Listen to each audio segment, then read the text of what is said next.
Hey guys, so in today's video, I'm going to show you how to transfer Telegram chats from one phone to another. If you want to move all your chats from one device to another, let me show you. There's nothing like that because Telegram chat is backed up on their cloud. So anytime you log into your account on a new device, it's going to show all your chats. There's no need to transfer from one phone to another. You can even use your account on multiple devices. Just log in on a different phone and you can still have access to all your chats and everything. Just open Telegram and you need to log into your account. Once you log into your account, you're going to see all your chats.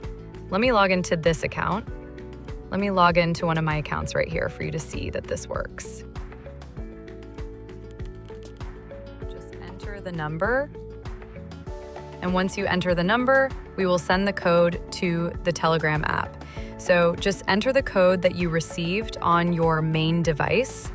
Once you enter the code, all your chats will be there.